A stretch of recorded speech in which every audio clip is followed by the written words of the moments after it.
Yes, it's true. We have saved over $165,000 towards a down payment for our first home. And here's how we did it.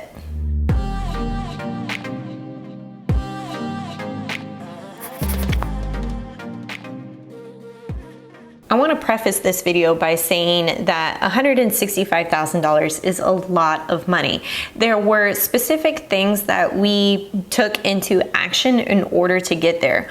By the way, this has taken us 6 years to build up. So this is not something that we turned around in 12 months or even 2 years. Rather, we saw the long-term plan of really building up the savings amount and then really figuring out ways to amplify it by putting extra income and a whole bunch of other details that I'll get into in just a second. But the first thing is, I want to tell you exactly where this money is parked. There are 2 vehicles that I've been using, and one is a taxable brokerage account in which I opened up with an investing company. I personally use Vanguard, but there are several investment companies that you could go with and open up a taxable brokerage account.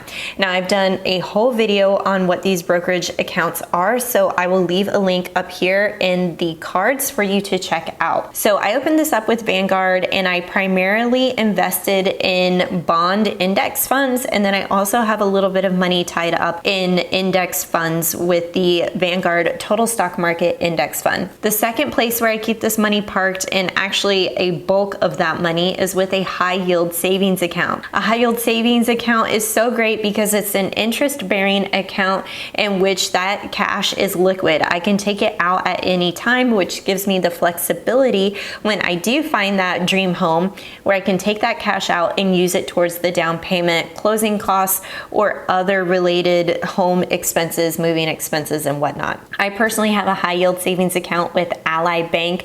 I found that Ally Bank has the greatest tools to help me save up. So actually, let me back up, or let me get into how this all started. So in June 2017, I opened up a brokerage account with Vanguard.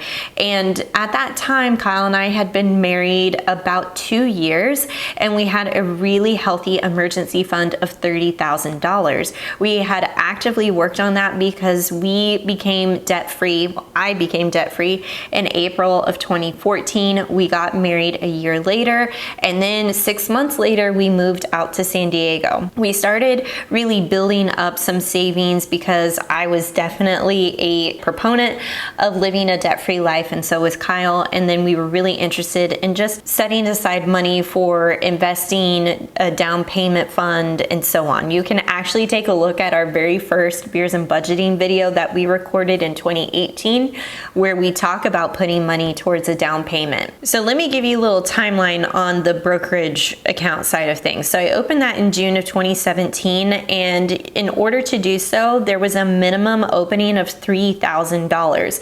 Now, you could totally set aside this money first in a savings account, and then once you hit that minimum threshold, then you can move it over to Vanguard and open that up.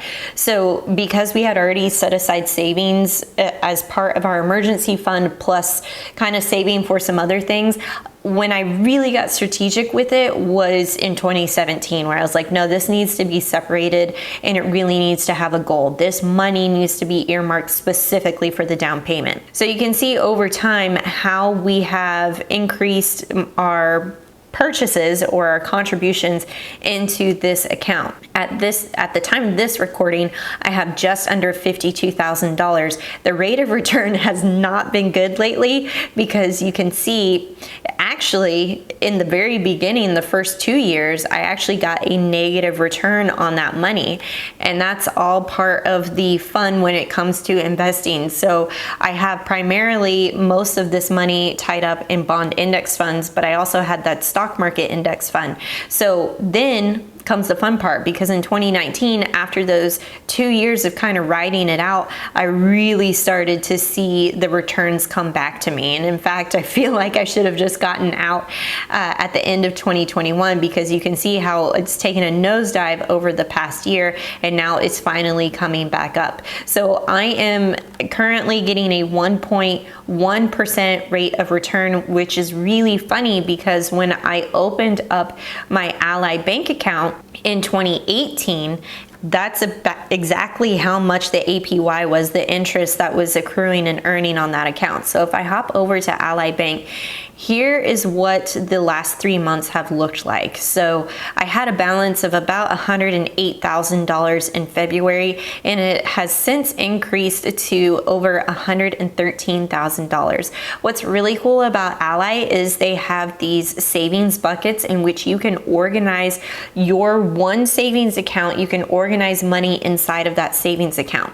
So it's all within the same savings account. That money still accrues interest in total on your total, but then you can kind of divvy it up to whatever that savings goal is. So for me, with the down payment, not only am I working on the core savings of the down payment, but I'm also working on making sure I have enough money to cover closing costs, and also having enough money to do any home upgrades as soon as we purchase that home. Maybe we want to paint the walls, maybe we want to refinish the flooring or redo carpet, whatever it may look like.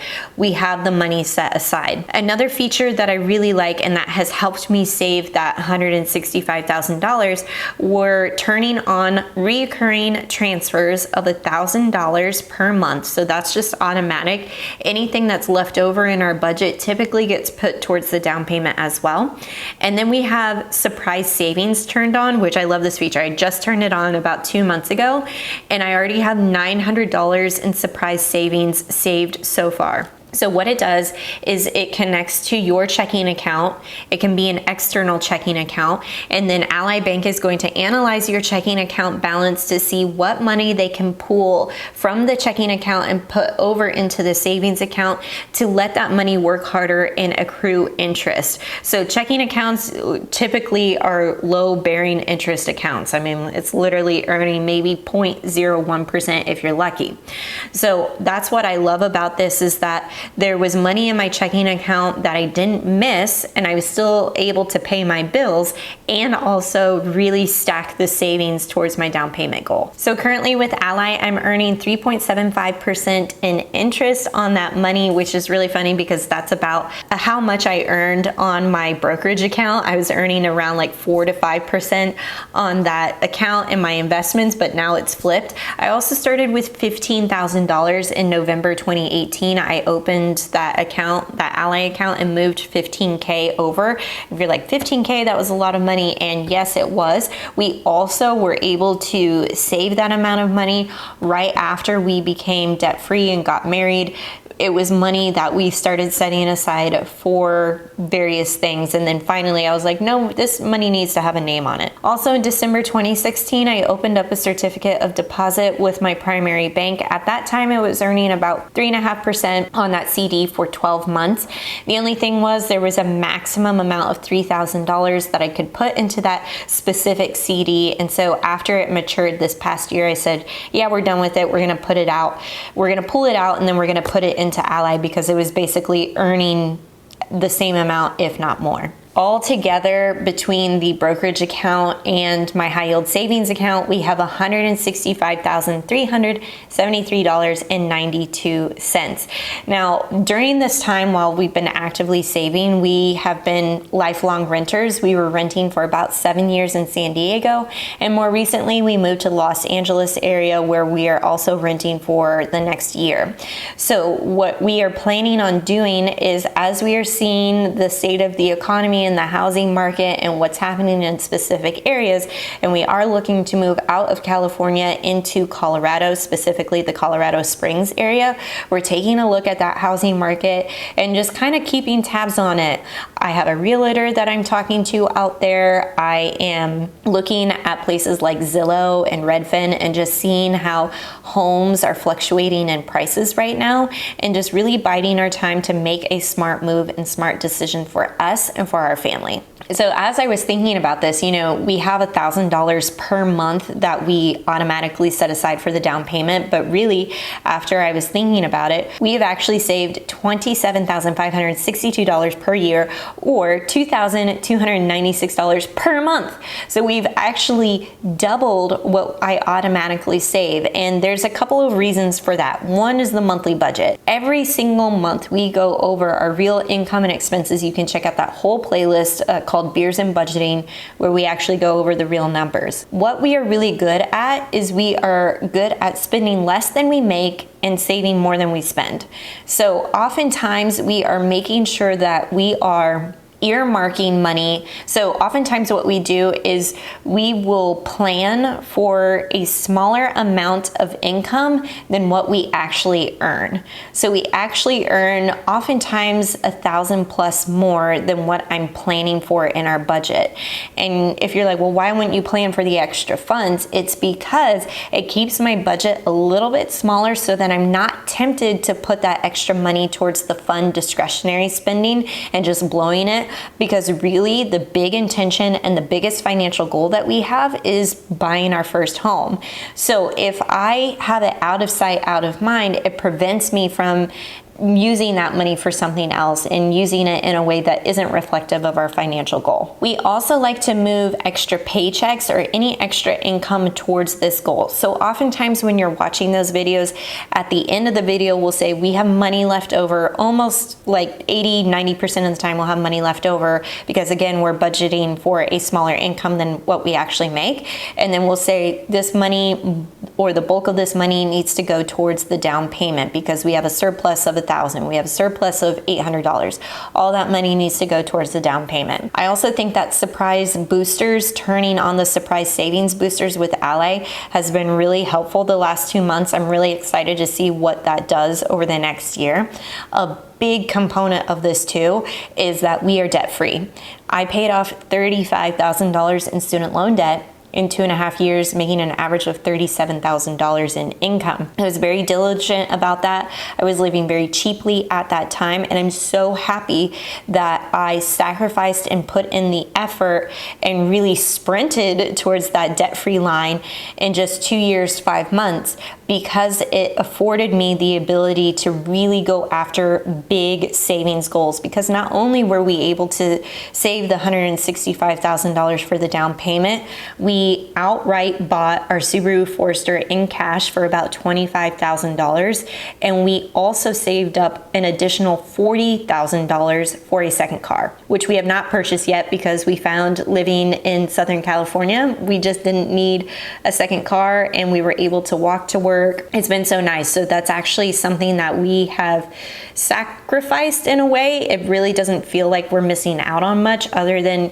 maybe coordinating here and there, like who's using the car, but it has not hindered us in the slightest over the last 8 years. Another thing too that I was going to say that helped is that we didn't really elevate our discretionary spending by much over the last 6 years of saving for this goal. But as I was looking at my last Beers and Budgeting episode, I was like, oh, we really only allocated $150 towards fund money, and it's like doubled for sure over the last 6 years. And so I am also really just like kind of getting awareness of inflation and lifestyle creep a little bit. I know inflation does impact the budget, but I think there's a little bit of lifestyle creep that's coming in since we have elevated our income. At that time, I think we were pulling in combined around $8,000, $9,000 per month, and now 6 years later, we're pulling in combined maybe like 12. So knowing that and seeing how like our discretionary spending has creeped up a little bit, I want to be aware of that and actually challenge myself and challenge Kyle to kind of reduce some of those discretionary spending areas and see how we can maybe put even more money towards the down payment, since we really feel like we're getting closer, much closer to making a home purchase in the next year. I feel like I've said that in so many videos where like this year, the next year, in the next year, and then it doesn't happen.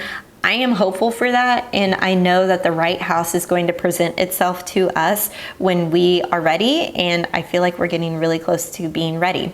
So that's our down payment journey. 6 years, $165,000 with some discipline and really just working together as partners and figuring out this is the priority right now. This is our biggest financial goal. Are you working on your own down payment? Let me know in the comments. If you like this video, please give it a big thumbs up. It helps out my channel more than you know. And if you're not part of the Debt Free Millennials community, come on fam. Hit that red subscribe button and join the millennials who are committed and determined to achieving unwavering financial confidence that leads to more fun and less payments. And I'll catch you in the next video.